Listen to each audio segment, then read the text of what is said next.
പടവലം ചെയ്തിട്ടുണ്ട്. അവിടെയായിട്ടാണ് നമ്മളിപ്പോൾ വന്നിരിക്കുന്നത്. ഇവിടെ ഏകദേശം നല്ല രീതിയിൽ നമ്മൾ പടവലം അയച്ചിട്ടുണ്ട്. അപ്പോൾ മൂപ്പര് നേരത്തെ പറഞ്ഞ പോലെ ഇത് മെയിനായിട്ട് ഓണം വിപണിയാണ് ലക്ഷ്യമിടുന്നത്.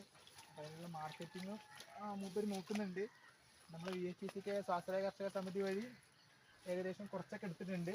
പക്ഷേ അവിടെ വെജിറ്റബിൾ അധികമായി എടുക്കാത്തത് കൊണ്ട് മൂപ്പർ ഇപ്പോൾ കൂടുതലായും ഡിപ്പെൻഡ് ചെയ്യുന്നത് കൊണ്ടോട്ടി മാർക്കറ്റിനെയാണ്. നമ്മളെ മഞ്ചേരി, കോഴിക്കോട് മൂപ്പര് വ്യക്തമാണ് ഏതൊക്കെ മാർക്കറ്റിലാണ് കൊണ്ടുപോകുന്നത്. വിപണി പറഞ്ഞാൽ വളരെ നമുക്ക് പിന്നെ ഒരു വരയ്ക്ക് ഒരു ടണ്ണൊക്കെ ഉണ്ടാവും.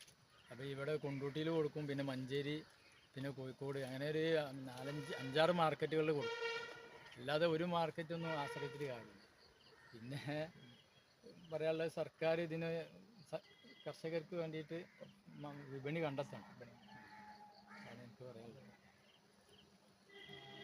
സാധാരണ നിലക്ക് കർഷകർക്ക് ഇപ്പം ഹോൾസെയിൽ കർഷകരെ ആശ്രയിക്കുന്ന മൈസൂർ കൊണ്ടുപോയിട്ട് തമിഴ്നാട് നാടൻ സാധനം അവർക്ക് താല്പര്യമില്ല.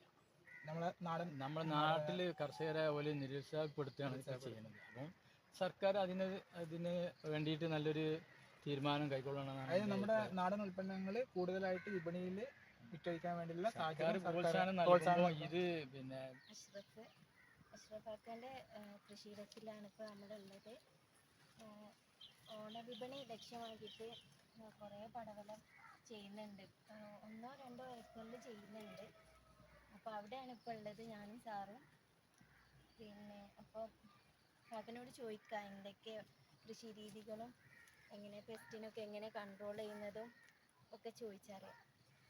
എങ്ങനെ ഇഷ്ടപ്പെട്ട ഇപ്പോൾ ഇത് ഓണവിപണി മാർക്കറ്റാണ് ഇപ്പോൾ നമ്മൾ ചെയ്യുന്ന കൃഷി. ഇവിടെ 1 ഏക്കറോളം സ്ഥലം പടവലമുണ്ട്. മറ്റുള്ള കൃഷികൾ മറ്റേ ഏരിയയിൽ വേറെ ചിരങ്ങുണ്ട്, കയ്പ, പിന്നെ കിഴങ്ങ് വർഗ്ഗം എല്ലാം ചെയ്യുന്നുണ്ട്. അപ്പോൾ നമ്മൾ നാടൻ വിത്താണ് ഇത്. ഒരുപാട് കാലങ്ങളോളം ഞങ്ങൾ കയ്യിലുള്ള വിത്താണ് ഞങ്ങൾ ഉപയോഗിക്കുന്നത്. നാടൻ ഒറിജിനൽ നാടനാണ്, ഹൈബ്രിഡൊന്നുമല്ല. പിന്നെ നല്ല കായ്ഫലമുള്ള വിത്താണ്. എന്താ കുഴപ്പമില്ല, നമ്മൾ ജീവിതമാർഗം നമ്മൾ സാമ്പത്തികം എല്ലാം ഈ കൃഷിയിലൂടെ തന്നെയാണ്. ഇതിനെ കുറിച്ച് പറയുകയാണെങ്കിൽ പിന്നെ ഇതിനുള്ളിൽ ഈച്ച നല്ലോണം കയറി കൂടിയിട്ടുണ്ട്. ഇത് 100% വിജയമാണ്. വിജയമാണ്. കാരണം ഇത് എന്തായാലും 90%, ഒരു 100 കായ ഉണ്ടെങ്കിലും 90% കായ നമുക്ക് ഉപയോഗിക്കാൻ കഴിയും ഇത് വെച്ച് കഴിഞ്ഞാൽ.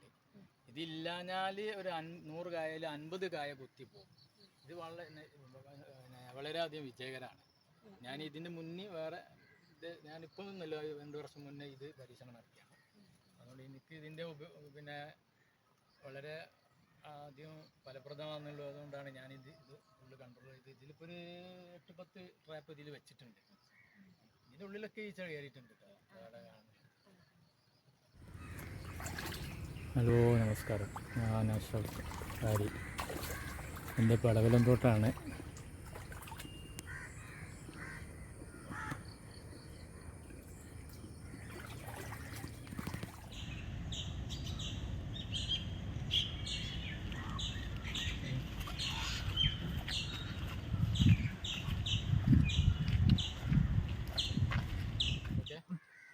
ഇപ്പോൾ ഈച്ച ഇങ്ങനെ കയറുന്നുണ്ട്. ഞാൻ ഈ കൂടിപ്പോൾ ഇന്നലെ ഉച്ചൻ്റെ ശേഷം വെച്ചത്. അപ്പോൾ ഇന്നിപ്പോൾ ഒരു ദിവസം 24 മണിക്കൂർ ആയിട്ടില്ല. അപ്പോൾ ഇപ്പോൾ ഇതിൽ ഞാൻ വല്ല അടുപ്പൊന്ന് തുറന്ന് നോക്കുകയാണ്. ഇന്നലെ വൈകിട്ട് വെച്ചതല്ല, ഇന്ന് രാവിലെ ആകുമ്പോൾ അതിലിവിടെ 1, 2, 3, 4, 5 എണ്ണം ഇപ്പോൾ കയറിയിട്ടുണ്ട്. അപ്പോൾ ഈ 5 എണ്ണത്തിൻ്റെ ആക്രമണത്തിൽ നിന്ന് നമ്മൾ കൃഷി സംരക്ഷിക്കണം തന്നെയാണ് എനിക്ക് പറയാനുള്ളത്.